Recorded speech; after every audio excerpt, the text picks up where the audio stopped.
नमस्कार दोस्तों, पुराणों के अनुसार जब कोई भी व्यक्ति मरता है या आत्मा को त्याग कर यात्रा प्रारंभ करती है तो इस दौरान उसे अधिक कठिन मार्ग पर यमदूतों द्वारा चलाया जाता है और उसका यह मार्ग बहुत दुर्गम होता है। इस मार्ग में उस जीव आत्मा को तरह तरह के जीव जंतु, कीड़े, सांप, बिच्छू और कुत्तों से कटवाया जाता है, नुकीले पत्थरों और गर्म रेत पर चलाया जाता है और कई तरह की नदियों पर भी तैराया जाता है। उस जीव आत्मा को किस मार्ग पर चलाया जाएगा यह केवल आपके कर्मों पर निर्भर है। बहुत से लोगों का यह प्रश्न होगा कि पृथ्वी से यम की दूरी कितनी है और यह जीव आत्मा इस यात्रा को कितने दिनों में पूरा करती है। यह वीडियो सभी जनों के लिए है, अंत तक देखें। हमारे चैनल धार्मिक दर्शन टो को सब्सक्राइब अवश्य करें।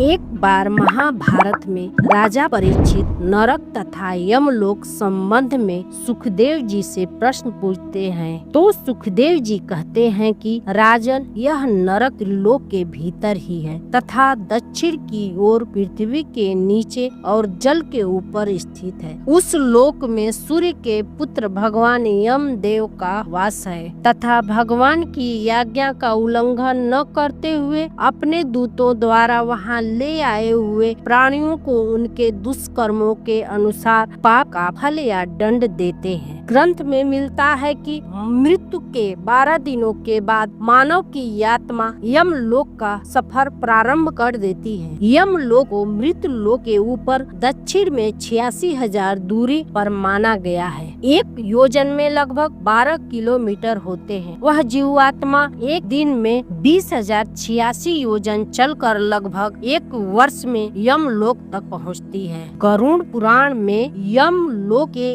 इस मार्ग में वेदती नदी का उल्लेख मिलता है। वेतनी नदी विष्टा, मवाद और रक्त से भरी हुई है। कहते हैं कि जिसने भी अपने जीवन में एक बार गोदान किया है वह इस वेतनी नदी को सरलता से पार कर यमलोक पहुंच जाता है, अन्यथा इस नदी में डूबते रहते हैं और यमदूत उसे उसके द्वारा दिए गए पाप और पुण्य को याद दिलाते हैं और उसे बार बार नदी में धक्का देते रहते हैं। यमपुरी पहुंचने के बाद आत्मा पुष्पक नामक नदी के पास पहुंच जाते हैं, जिसका जल बहुत स्वच्छ है और उनमें कमल के फूल खिले रहते हैं। इसी नदी के किनारे छायादार बड़ का वृक्ष है, जहां वह जीव आत्मा थोड़ी देर विश्राम करती है। वहीं से उसे अपने पुत्रों या परिजनों द्वारा किए गए पिंडदान और तर्पण द्वारा दिए गए भोजन मिलता है, जिससे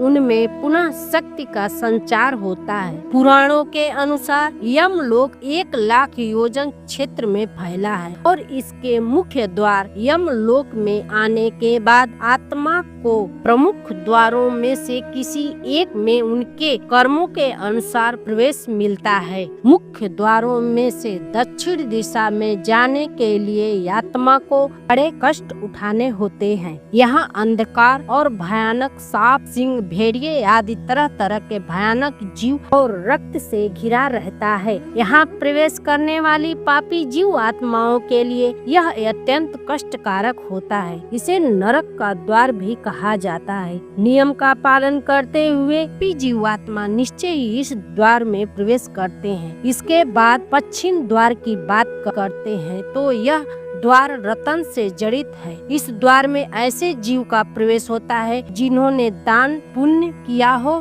धर्म की रक्षा की हो और तीर्थों में प्राण त्यागे हो। उत्तर का द्वार भिन्न भिन्न स्वर्ग क्षेत्र रतन से जड़ा होता है। यहाँ वही आत्मा प्रवेश करती है जिन्होंने अपने जीवन में माता पिता की खूब सेवा की हो, हमेशा सत्य बोल रहा हो, सदैव माँ के वचन का पालन किया हो। अब पूर्व दिशा की द्वार की चर्चा चर्चा करते हैं। यह द्वार हीरे, मोती, नीलम और पुरख राज जैसे मूल्यवान रत्न से सजा है। इस द्वार से उस जीवात्मा को प्रवेश होता है जो योगी, ऋषि, सिद्ध और साधक है। इस द्वार में प्रवेश करते ही जीव आत्मा का गंधर्व, देव और अप्सराएं स्वागत करती हैं। 86 लाख योनियों में एक मनुष्य की योनि ऐसी होती है जो कर्म की योनि होती है, बाकी सब योनियां भोग की योनि में आई हैं। अगर हर व्यक्ति अपने कर्मों को सुधार ले और सनातन संस्कृत और चारों आश्रमों का पूरी श्रद्धा से पालन करे तो मृत्यु के बाद किसी भी व्यक्ति को इतना कष्ट भोगना नहीं पड़ेगा। अगर आपके मन में कोई भी प्रश्न हो तो हमें कमेंट कर सकते हैं। आपको हमारी वीडियो पसंद आई हो तो